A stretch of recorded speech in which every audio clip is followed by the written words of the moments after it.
আমি বাংলাদেশ জাতীয়তাবাদী দলের একজন সদস্য হিসেবে এই দলে অংশগ্রহণ করি।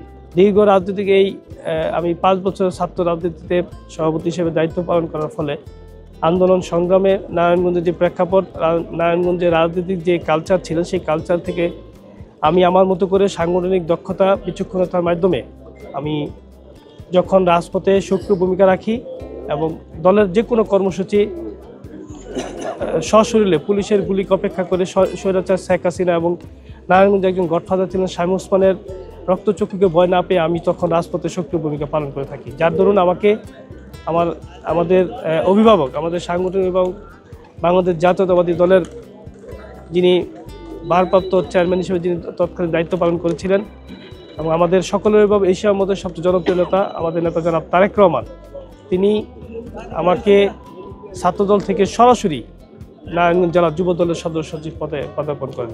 শুধুমাত্র আমার আন্দোলন সংগ্রাম, আমার ত্যাগ সব কিছু বিবেচনা করে তিনি আমাকে সেখানে পদায়িত করেছিলেন। আজকে এই দীর্ঘ 17 বছর আন্দোলন সংগ্রামে আমি যখন রাজপথে সক্রিয় ভূমিকা পালন করি দলের জন্য এবং নারায়ণগঞ্জের মানুষের জন্য যখন কাজ করি, আমি যখন চিন্তা করি সবার আগে নারায়ণগঞ্জ, সবার আগে বাংলাদেশের চিন্তা করে আমি যখন নারায়ণগঞ্জে যে কোনো আন্দোলন সংগ্রামে আমাদের নেতা জনাব তারেক রহমান আমাকে যখন নির্দেশ দিয়েছিলেন, আমি সেই আন্দোলনগুলা সশরীরে থেকে রাজপথে থেকে সেই আন্দোলন পালন করে আসছি। আজ অবধি পর্যন্ত এই দলের যে কোনো সিদ্ধান্ত যখন যে সিদ্ধান্ত দিয়ে থাকেন সেই সিদ্ধান্ত আমি সর্বোচ্চ সামনের সারিতে থেকে সেই সিদ্ধান্ত পালন করে থাকি। দীর্ঘ 16 বছর আপনারা জানেন যে দীর্ঘ 16 বছর আমি আপনাদের সোশ্যাল মিডিয়াতেই আমার যে কর্মসূচিগুলো ছিল সেটি আপনারা উপস্থাপন করেছিলেন। আমি আমার মতো করে হয়তোবা ভালো বলতে পারবো যে আমি কি করেছি না করেছি, কিন্তু আমার থেকে আরও ভালো বলতে পারবেন যারা আমার সাথে রাজনীতিটা করেছেন।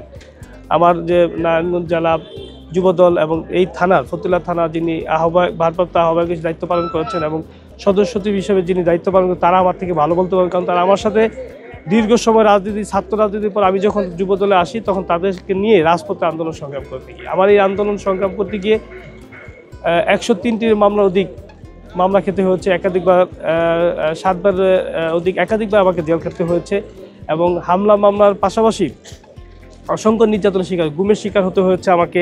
আমার রিমান্ডে নিয়ে হাত এবং পায়ের নখ তুলে দেওয়া হয়েছিল এবং এই নারায়ণগঞ্জের মানুষের পক্ষে কথা বলতে গিয়ে এই সাধারণ মানুষের সাথে সাধারণ মানুষের যে চাহিদা সেটা মেটাতে গিয়ে আমি বিভিন্ন সময় দলীয় যে কর্মসূচিগুলো সেই সব কর্মসূচিগুলো রাজপথ থেকে পালন করেছিলাম। দলের এই দুঃসময় যখন কথা বলার কেউ ছিল না, তখন আমরা বাংলাদেশ জাতীয়তাবাদী ছাত্রদল এবং বাংলাদেশ জাতীয়তাবাদী যুবদল ঐক্যবদ্ধভাবে নারায়ণগঞ্জের রাজপথে আন্দোলন করেছিলেন। বাংলাদেশ জাতীয়তাবাদী ছাত্রদলের যিনি বর্তমানে সাবেক সাংগঠনিক সম্পাদক হিসেবে দায়িত্ব পালন করেছেন, বর্তমানে এই থানারই তিনি আহ্বায়ক মেহেদী হাসান দোলন, রিয়াদ সহ যারা এই নারায়ণগঞ্জে বিশেষ করে ফতুল্লাতে রাজনীতি করছেন এবং তারাও কিন্তু এই নারায়ণগঞ্জের এবং ফতুল্লার মানুষের জন্য সর্বোচ্চ নিজের জীবন বাজি রেখে রাজপথে থেকেছেন। নারায়ণগঞ্জ 4 আসনের যিনি সংসদ সদস্য ছিলেন তিনি ছিলেন বাংলাদেশের একজন গডফাদার, যাকে কিনা গডফাদার হিসেবে চিনে থাকেন এবং এই নারায়ণগঞ্জকে পরিচয় করে দিয়েছিলেন সন্ত্রাসী আখড়া হিসেবে এবং গডফাদার হিসেবে, যিনি নারায়ণগঞ্জের মানুষকে এমনভাবে জিম্মি করেছিলেন, যিনি নারায়ণগঞ্জের মানুষকে কথা বলার সুযোগ দিতেন না, ব্যবসা বাণিজ্য করার সুযোগ, নিজের জমি বিটে বাড়িতে থাকার সুযোগ করে দিতেন না। সেই শামীম ওসমান সবসময় নারায়ণগঞ্জের মানুষকে যিনি নির্যাতন করতেন, অত্যাচার করতেন এবং নারায়ণগঞ্জের মানুষকে বোকা বানিয়ে এইখান থেকে সে টাকা লুট করে তিনি বিদেশে পাচার করতেন। আমি তার বিরুদ্ধে কথা বলতাম এবং দেশের যে আমাদের নেতা জনাব তারেক রহমান যখন যে সময়ে যুগোপযোগী যেই কর্মসূচিগুলো দিয়েছিলেন সেই কর্মসূচিগুলো আমি রাজপথে থেকে পালন করতাম, যার দরুন তিনি সবাইকে ম্যানেজ করতে পেরেছিলেন তৎকালীন সময়, কিন্তু আমাকে তিনি ম্যানেজ করতে পারেনি। কারণ ওই সময় বিএনপি যারা এমপি ছিলেন, সাবেক এমপি ছিলেন, সাবেক সরকারি আমলা ছিলেন, তারা সবাই শামীম ওসমানের রাজনীতিতে তারা হার মেনে তার পকেটে ঢুকে গিয়েছিলেন এবং তাদের ব্যবসা বাণিজ্য টিকে রাখার জন্য শামীম ওসমানকে সহযোগিতা করেছিলেন বিভিন্ন সময়। কিন্তু আমি একমাত্র স্বৈরাচার শেখ হাসিনার গণতান্ত্রিক যে প্রক্রিয়ার তিনি কিনা ভুলুণ্ঠিত করতে চেয়েছিলেন, বাংলাদেশের মানচিত্রকে তিনি ধ্বংস করতে চেয়েছিলেন, সেটার প্রতিবাদ আমি করেছিলাম বলে এই নারায়ণগঞ্জে যিনি সংসদ সদস্য ছিলেন তিনি গডফাদার শামীম ওসমান এবং তার সন্তান অয়ন ওসমান সহ যারা ছিলেন তারা সবসময় এই নারায়ণগঞ্জের মানুষকে কিভাবে জিম্মি করা যায় সে প্ল্যান তারা করেছিলেন। আমি সেটার প্রতিবাদ করতাম বিদায়ী এবং নারায়ণগঞ্জের মানুষের পক্ষে কথা বলতাম বিদায় আমি সবসময় যেটা আমি চিন্তা করতাম সবার আগে নারায়ণগঞ্জ, যার ধরুন আমাকে বিভিন্ন সময় এই গডফাদার হাতে আমার নির্যাতন হতে হচ্ছে এবং আমার গুম হতে হয়েছিল আমার, এবং প্রশাসনের মাধ্যমে এবং আপনার ছাত্রলীগ যুবলীগের মাধ্যমে নির্যাতিত হতে হয়েছিল। সোশ্যাল মিডিয়া এটা প্রতিদিনই আমাদের এই কর্মসূচিগুলো আমরা সোশ্যাল মিডিয়াতে দিচ্ছি এবং সেটা সাধারণ মানুষও সেটা গ্রহণ করছে। আমি যেখানে বিশেষ করে যে স্টেডিয়ামে এখনো বসে আছি এর পাশে একটি খাল ছিল, এই খালটি আপনার দীর্ঘ 20 বছরে এই খালে কোনো সংস্কার করা হয়নি।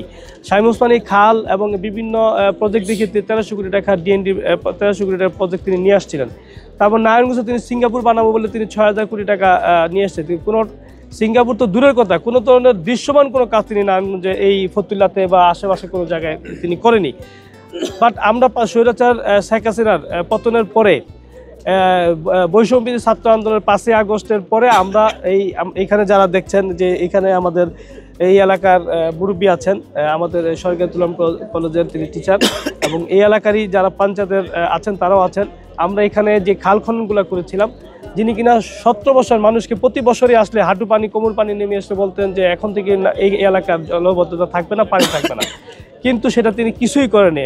এসেই তারা কি করতো, তাদের নেতাকর্মীদের বিশেষ করে সন্ত্রাসী মীর সুহেল এবং আরও যারা সন্ত্রাসী যারা ছিলেন তাদের দিয়ে বিভিন্ন ঘর থেকে 2000 1000 করে প্রতিদিন টাকা উঠিয়ে মাসে মাসে লক্ষ লক্ষ টাকা কোটি কোটি টাকা তারা এখান থেকে লুপাট করেছে, কিন্তু কোনো ধরনের দৃশ্যমান কোনো কাজ করেনি। কিন্তু আমরা 5 তারিখের পরে আমরা এলাকার সামাজিকভাবে যে কাজগুলো আমরা করছি, আমাদের নেতা জনাব তারেক রহমান আমাদেরকে নির্দেশ দিয়েছেন যে স্বৈরাচার শেখ হাসিনা 17 বছর যেভাবে মানুষকে জিম্মি করে রেখেছে সেখান থেকে আমাদের মুক্তি করে নিয়ে আসতে হবে, তাদের ব্যতিক্রমে আমাদের কিছু করতে হবে। সেটা আমরা যেমন করে শহীদ রাষ্ট্রপতি জিয়াউর রহমান বীরুত্তম তিনি খাল খননের মাধ্যমে সমাজসেবার কাজে তিনি অংশগ্রহণ করেছিলেন এবং সবার সাথে মিশে গিয়েছিলেন সাধারণ মানুষের সাথে। আমরা সেই কাজটি তাকে অনুসরণ করে আমরা খাল খননের মাধ্যমে সমাজে উন্নয়নমূলক কাজের সাথে সম্পৃক্ত হচ্ছি। মসজিদ, মাদ্রাসা এবং সমাজে যেসব সমস্যাগুলো আছে, রাস্তাঘাট নির্মাণ করার ক্ষেত্রে আমরা সেই কাজগুলো করছি এবং সাধারণ মানুষ সেটা আমাদেরকে স্বাভাবিকভাবে গ্রহণ করছে এবং সাধারণ মানুষ এটাই চায় যেটা কিনা আমাদের নেতা জনাব তারেক রহমান সাধারণ মানুষকে খুশি করার জন্য যেটা করার দরকার সেটা আমরা করছি এবং সেটা আমরা সাধারণ মানুষকে সাথে নিয়ে সেই কাজগুলো করার চেষ্টা করছি, সাধারণ মানুষকে খুশি করার জন্য, সাধারণ মানুষের পাশে থাকার জন্য। দল আমাকে কি কারণে নমিনেশন দেবে, আমি তো আসলে দলের জন্য কাজ করছি, পাশাপাশি দেশের জন্য কাজ করছি। আমি বাংলাদেশ জাতীয়তাবাদী দলের একজন সদস্য হিসেবে এই দলে অংশগ্রহণ করি। তারপরে বিভিন্ন পর্যায়ক্রমে এবং বিভিন্ন সাংগঠনিক দক্ষতার কারণে আমাকে বিভিন্ন সময় বিভিন্ন নারায়ণগঞ্জের রাজনৈতিক প্রেক্ষাপটে আমাকে দায়িত্ব দিয়েছিলেন, যার জন্য আমি ছাত্র দলের সভাপতি হয়েছি, যুব দলের সদস্য হিসেবে দায়িত্ব পালন করছি। আমার নেতা জনাব তারেক রহমান তিনি বলেছিলেন যে দলের স্বার্থটি হচ্ছে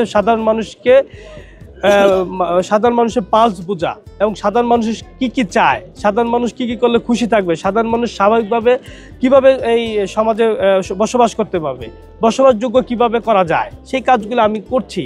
এখন দল সিদ্ধান্ত নিবে আমার ব্যাপারে, দল সিদ্ধান্ত নিবে আমাকে দিয়ে কি কাজটি করাবে।